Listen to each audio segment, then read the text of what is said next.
Hello students. अभी अपन ने last video में दिया था एक्टिविटी और टर्नओवर रेशियोज। ठीक है, उसमें अपन ने पहला रेशियो लिया था स्टॉक टर्नओवर रेशियो यानी इन्वेंट्री टर्नओवर रेशियो। स्टॉक और इन्वेंट्री टर्नओवर रेशियो कैलकुलेट करने का फॉर्मूला था कॉस्ट ऑफ गुड्स सोल्ड यानी COGS divided by average stock. Second है अपना डेटर्स टर्नओवर रेशियो या रिसीवेबल टर्नओवर रेशियो। डेटर्स और रिसीवेबल्स अपन ने टर्मिनोलॉजी में दिया था कि डेटर्स होते क्या है। अभी मैं दोबारा एक बार रिपीट कर दूंगा आपको कि डेटर्स या बिल्स रिसीवेबल्स क्या होते हैं। अब देखो, कोई सेलर है, सपोज ए है, वो सेलर है यानी व्यापारी है जो माल बेचता है। अब ए क्या करता है, कई सारे जो फर्में हैं या व्यक्ति है उनको क्रेडिट पे माल सेल आउट करता है।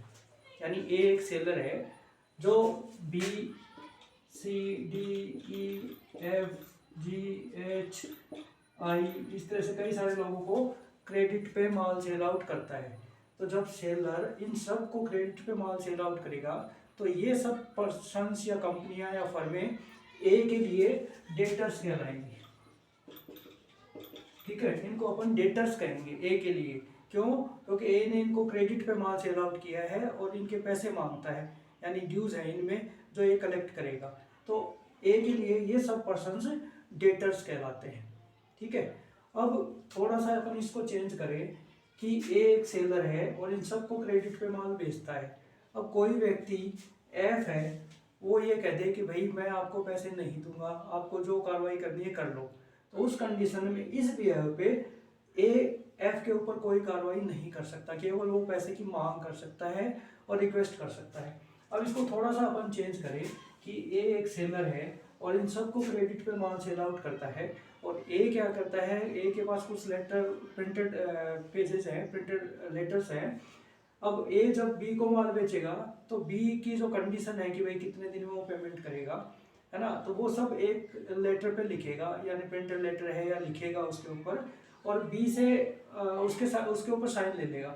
यानी बी कहता है कि मैं आपको 15 दिन में पेमेंट करूंगा, तो ए क्या करता है, वही चीज़ उस लेटर पे लिख लेता है और बी से सिग्नेचर करा देता है। और 15 दिन बाद ए बी से पैसे मांगता है कि भाई आपका जो पेमेंट का ड्यू डेट था वो 15 तारीख था, आज मेरे को आप पेमेंट दो। अब बी कहता है कि आज मेरे पास नहीं बना, मैं 2-4 दिन में पेमेंट करता हूँ, और ए उससे एग्री हो जाता है तो ठीक है, 2-4 दिन बाद पेमेंट कर देगा। लेकिन सपोज करो ए ने बी को माल बेचा और बी से लेटर साइन करा लिया था 15 दिन का। अब बी कहता है कि मैं पैसे नहीं दूंगा, आपको जो कार्रवाई करनी है कर लो। तो उस लेटर के बिहेव पे जो ए के पास है, बी पे कार्रवाई की जा सकती है। ठीक है, और बी से वो पैसा कलेक्ट किया जा सकता है थ्रू कोर्ट। अब देखो, ए ने जो लेटर लिखा और बी से साइन कराया, या इन जितने भी व्यापारी है जिनको उधार में माल उसने बेचा है, उन सब से वो साइन करा के और अलग अलग सेपरेट लेटर और अपने पास फाइल में लगा लेता है। और सबकी ड्यू डेट्स अलग अलग होती है, तो जिस ड्यू डेट पे जिनसे पेमेंट लेना होता है उस बिल के बिहेव पे वो उनसे पैसे की मांग करता है। पैसे दे देते हैं तो उसको जमा कर देता है, पैसे नहीं देते हैं तो यदि नहीं देने की कहते हैं, नहीं देते हैं, तो उनके ऊपर केस दायर उस लेटर के बिहेव पे कर सकता है। तो ए के लिए ये जो कंडीशंस हैं ये कहलाती है बिल्स रिसीवेबल्स। ठीक है, तो ये होते हैं डेटर्स एंड बिल्स रिसीवेबल। ये सेलर के लिए असेट्स होती है। क्यों? क्योंकि वो उनके पैसे मांगता है। अब यहाँ पे यही चीज कैलकुलेट करनी है कि डेटर्स का जो टर्नओवर है या जो रिसीवेबल रेशियो है वो कितना है। ठीक है, तो इसको कैलकुलेट करने के लिए अपन फॉर्मूला यूज करते हैं। अब देखो, डेटर्स कौन होते हैं? जिनको अपन ने उधार में माल बेचा है। ठीक है, यानी net credit sales, net credit sales. ठीक है, divided by average receivables, average receivables. अब यहाँ पे अपन ने रिसीवेबल्स यूज क्यों किया? क्योंकि डेटर्स जिसको अपन ने क्रेडिट पे माल सेल आउट किया है उनके अपन पैसे मांगते हैं, तो उनसे पैसे अपने को रिसीव होंगे, इसलिए अपन यहाँ पे एवरेज रिसीवेबल्स लेते हैं। अब ये नेट क्रेडिट सेल्स कैलकुलेट करने का भी फॉर्मूला है, net credit sales equal to total sales. Total sales यानी जब अपन माल बेचते हैं तो नगद में भी बेचते हैं यानी कैश में भी बेचते हैं, और क्रेडिट पे यानी उधार में भी बेचते हैं।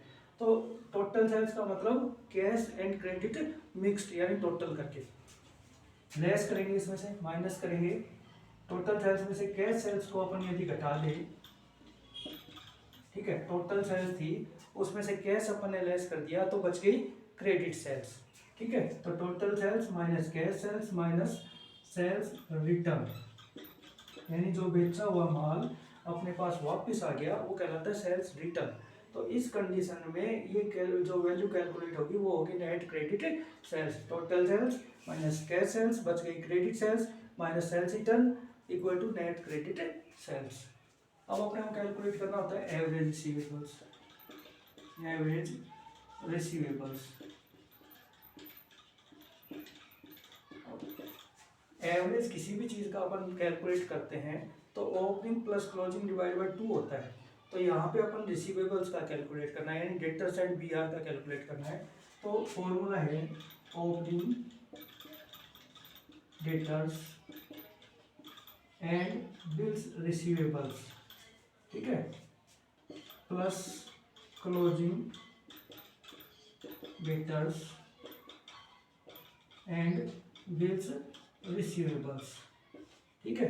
एवरेज निकालते हैं तो इसका हाफ करते हैं अपन डिवाइडेड बाई 2, यानी एवरेज रिसीवेबल निकालने के लिए ओपनिंग में डेटर्स कितने के हैं या ओपनिंग में बिल्स रिसीवेबल्स कितने के हैं प्लस क्लोजिंग में डेटर्स कितने के हैं, क्लोजिंग में बिल्स रिसीवेबल्स कितने के हैं, डिवाइडेड बाई 2 करेंगे तो एवरेज रिसीवेबल प्राप्त होगा, ठीक है। तो इस तरीके से अपन ने डेटर टर्नओवर रेशियो कैलकुलेट करने का formula net credit sales divide by average receivables. Net credit sales इससे total sales minus cash sales minus sales return और average opening plus closing divide by 2 calculate करेंगे। अब अपन इसके बाद कैलकुलेट करते हैं एवरेज कलेक्शन पीरियड या डेटर्स वेलोसिटी। इसको कैलकुलेट, ये क्या है कि एवरेज कलेक्शन पीरियड यानी एवरेज कितने दिन में पैसा आ जाता है या कितने महीने में पैसा आता है, कितने वीक्स में पैसा आता है, या डेटर्स की वेलोसिटी क्या है यानी तीव्रता क्या है। तो इसको कैलकुलेट करने के लिए अपन यदि दिनों में कैलकुलेट करते हैं तो 365 डेज, यदि मंथ्स में कैलकुलेट करते हैं तो 12 मंथ्स, यदि वीक्स में कैलकुलेट करते हैं तो 52 वीक्स, डिवाइडेड बाई ये जो वैल्यू अपन कैलकुलेट करेंगे डेटर टर्नओवर रेशियो।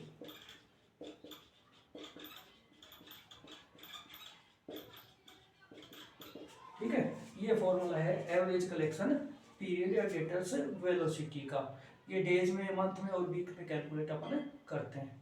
अब अपने पास ये क्वेश्चन है, अपन को डेटर्स टर्नओवर रेशियो या डेटर्स वेलोसिटी कैलकुलेट करना है। तो देखो कैसे करेंगे। सबसे फर्स्ट दिया टोटल ग्रोस सेल्स यानी टोटल सेल्स, जिसमें कैश एंड क्रेडिट दोनों इंक्लूड है। फिर कैश सेल्स यानी नगद में कितने का माल बेचा, 1,80,000 का, जो इंक्लूडेड इन द अबव यानी टोटल 5 लाख रुपए का माल बेचा था, जिसमें 1,80,000 का कैश है और टोटल 5 लाख में से 1,80,000 लेस किया तो 3,20,000 का क्रेडिट सेल्स है। सेल्स रिटर्न यानी इसमें से रिटर्न हो गया 28,000। डेटर्स एज ऑन 31 मार्च 2021 और डेटर्स एज ऑन 31 मार्च 22। तो देखो अपना ईयर एंडिंग हो रहा है 31 मार्च 2022। तो इस दिन जो स्टॉक होता है या इस दिन जो डेटर्स होंगे या बिल्स रिसीवेबल्स होंगे वो तो होंगे क्लोजिंग, और इससे पहले इसकी जो स्टार्टिंग डेट है यानी 1 अप्रैल 2021 या 31 मार्च 2021 है ना, तो वो होता है ओपनिंग बैलेंस। तो यहाँ देखो डेटर्स एज ऑन 31 मार्च 2021, तो ये ओपनिंग बैलेंस है, और 31 मार्च 22 जो वर्ल्ड ईयर एंडिंग डेट है उस दिन क्लोजिंग डेटर्स है। इसी तरीके से बिल्स रिसीवेबल का ये ओपनिंग बैलेंस है, बिल्स रिसीवेबल का ये क्लोजिंग बैलेंस है। फिर है प्रोविजन फॉर डाउटफुल डेब्ट्स, यानी कुछ प्रोविजंस बना रखा था जो डाउटफुल डेब्ट्स हैं यानी जो डेटर्स हैं जो डाउटफुल थे उनके लिए प्रोविजंस बनाया था, तो 1,200 का। अब ये जो प्रोविजन है इसको अपन इन चीज़ों की कैलकुलेशन में काम में नहीं लेते, यानी इस क्वेश्चन में इसको अपन इग्नोर करेंगे, इसका कोई यूज नहीं है यहाँ पे। अब देखो इसको सॉल्व कैसे करें। अपने को कैलकुलेट करना है डेटर टर्नओवर रेशियो या receivable turnover ratio.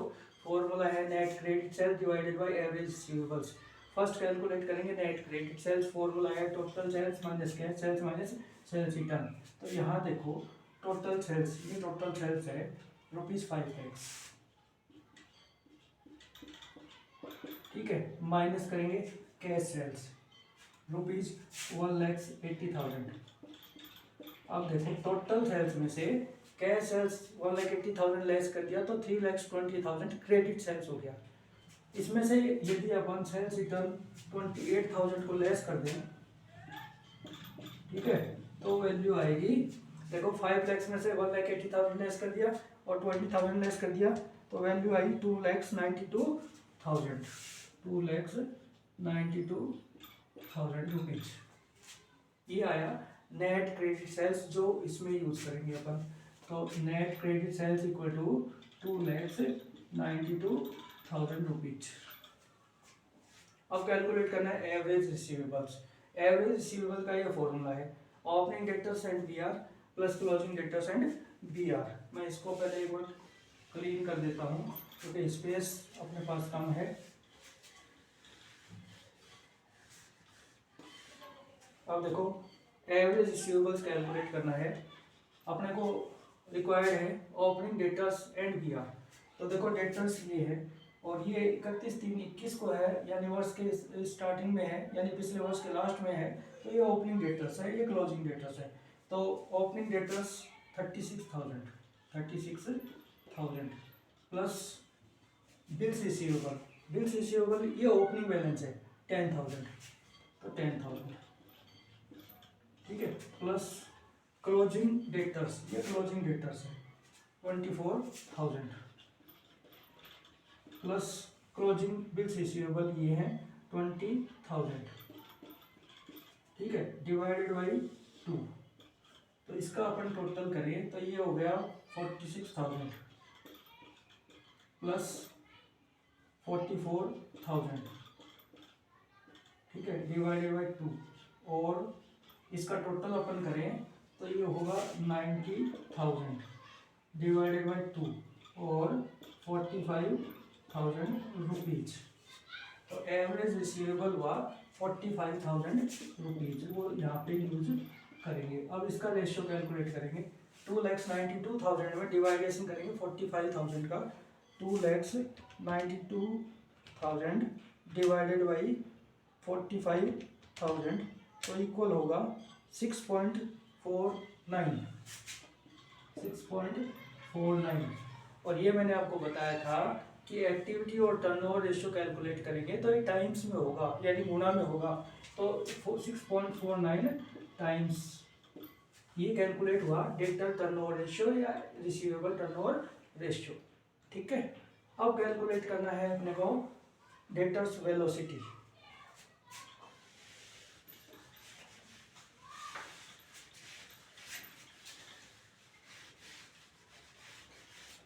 Debtors velocity यानी एवरेजली पैसा अपने पास कितने दिन में, कितने महीने में, कितने वीक में आता है। तो एवरेज कलेक्शन पीरियड और डेटर्स वेलोसिटी अपन डेज में कैलकुलेट करते हैं। तो 365 डेज ईयर मानते हैं अपन, ठीक है, अज्यूम करते हैं, divided by debtor turnover ratio. Debtor turnover ratio आया था 6.49 टाइम्स। तो इसको अपन डिवाइड करेंगे 365 डिवाइडेड बाई 6.49 तो इसकी वैल्यू आएगी 56.24, ठीक है। अब ये डेज में कैलकुलेट कर रहे हैं इसलिए फुल डे में होगा 56 डेज, ठीक। तो इस तरीके से अपन एवरेज कलेक्शन पीरियड या डेटर वेलोसिटी कैलकुलेट करते हैं। फॉर्मूला है डेटर टर्नओवर रेशियो या receivable turnover ratio equal to net credit sales divided by average receivables.